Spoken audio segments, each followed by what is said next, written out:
The world has seen countless murders, but one killing stands above all others. One death that has shaped the world.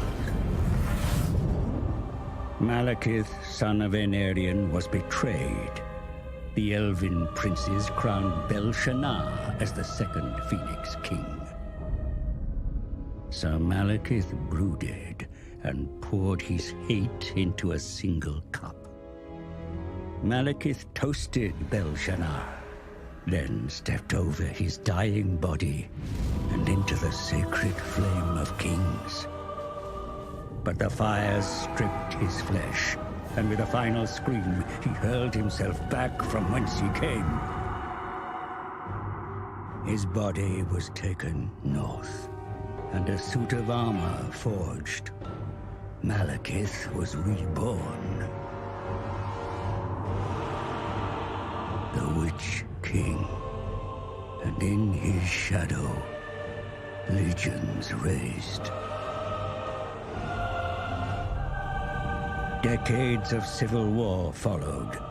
Then Malekith embarked on the most ruthless of plans. His sorcerers would unbind the magic of the Great Vortex. Created by Kalidor Dragon Tamer and his elven mages, the Vortex siphons the winds of magic, keeping the demon tide at bay. Malekith's spell was flung at the Vortex, but Kalidor himself broke through the mists of time to deflect the titanic force back at its casters. The Shadowlands were ravaged, sundered.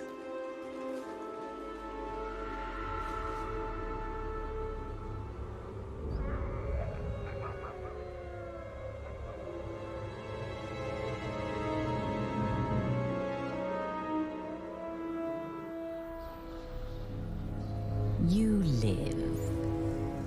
You die. You live. You die.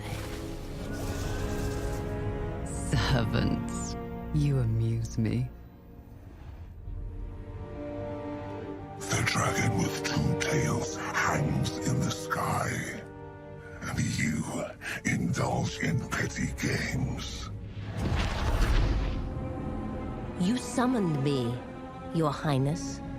You bring this witch here. She's well versed in lore and prophecies.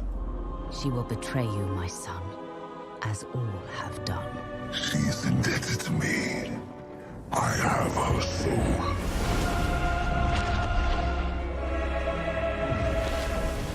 Step forward, Felicion the Heartkeeper. The comet disrupts the Vortex. Whilst it is weak, a prophecy can be fulfilled. Of a king who consumes the heart of Ulthuan. My son will take its power and our vengeance. Find the Oracle. She knows what to do. I am willing to serve, to earn my soul's release.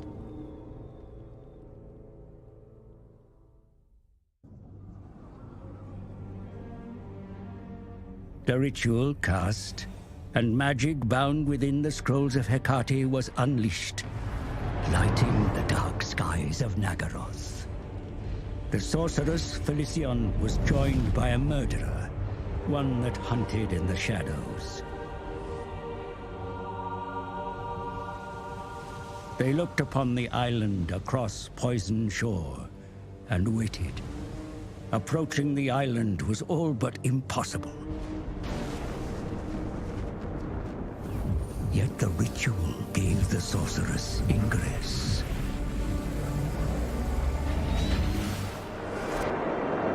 Felicion bargained with the Oracle. In exchange for her freedom, the Medusa bade the sorceress to look in the mirror. At the heart of hated Ulthuan, the Vortex was vulnerable. If the Witch King wished to step into the maelstrom and bathe in its power, then his body would need to be ready. A A drink from a cursed goblet was required, filled with the life force of 5 victims. The rituals would reveal the prey that the sorceress and her assassin must hunt. An irony that the Oracle was blind to her own fate.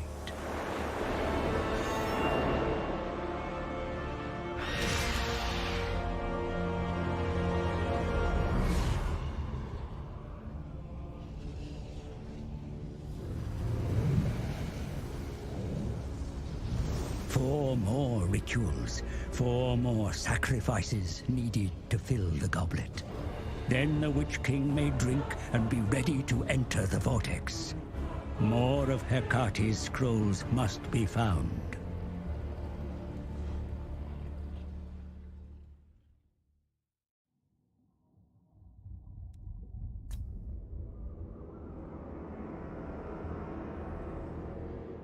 The scrolls revealed the second sacrifice, a hated foe, a prince of Ulthuan who had confounded the sorceress once before.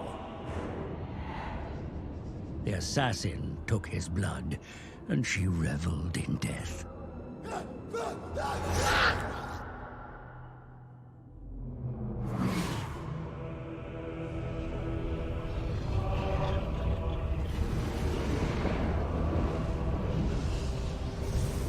The chalice begins to fill.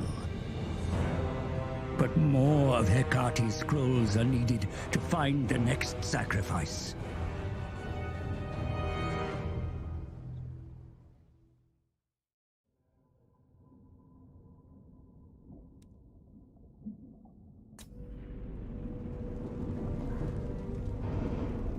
The third victim was also known to the sorceress, but this was no enemy. The pupil looked upon her teacher and saw the true cost of dark magic.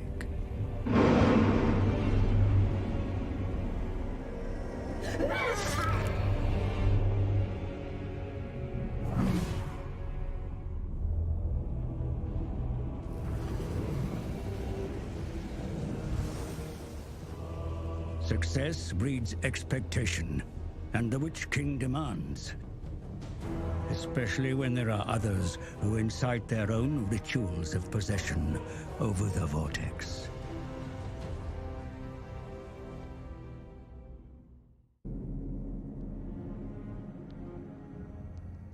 The fifth and final sacrifice was closest to the sorceress, both in bond and vicinity. She named him Brother. She named him Shadowblade. But he was not the victim. He never was.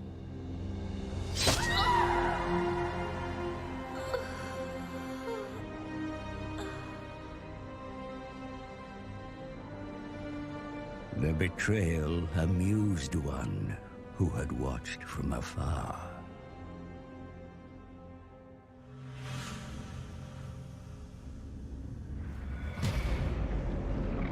The fabric of reality was torn. From the realm of ruin, the Skaven's horned god mocked its prey and revealed his plan. The celestial event that weakened the Vortex was of Skaven design. A parody of the true comet. The Council of 13, the Rat Men's highest authority, were architects of this grand manipulation.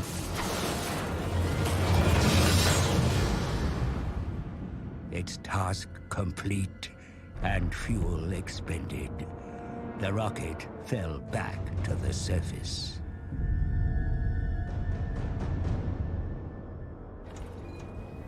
When the wreckage was discovered, its purpose remained unclear until now.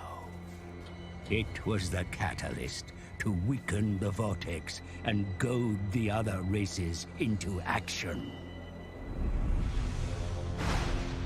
They They knew the Witch King would seek to dominate the Vortex, but they were ready. Every ritual cast, the magic was stolen, absorbed into the Horned Rat's bell.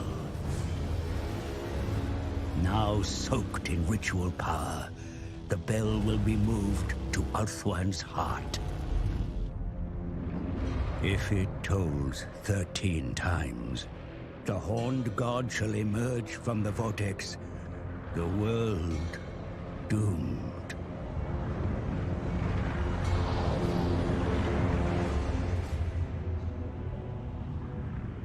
While other races focused on controlling the Vortex, the Rat Men have been using a cursed bell to steal their ritual magic.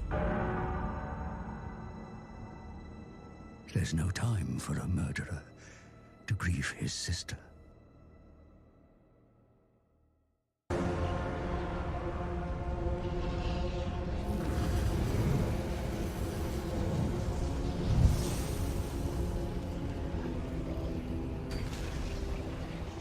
With Felician's blood, the chalice is full, and Malekith may drink. The liquid inside, no poison this time, but an elixir that will make his body ready to absorb the Vortex.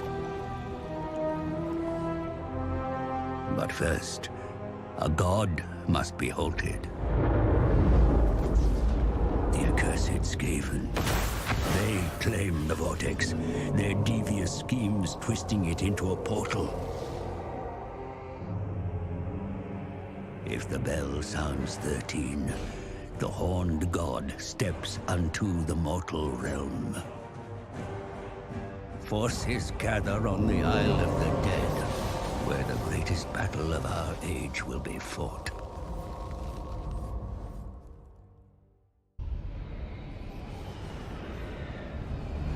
A Horned God banished, vermin purged from the island's shores.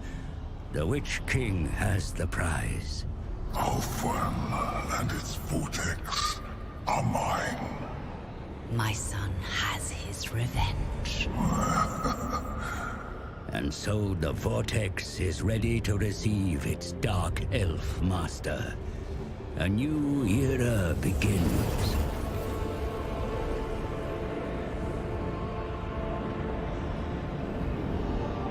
But there will always be enemies to fight and wars to wage.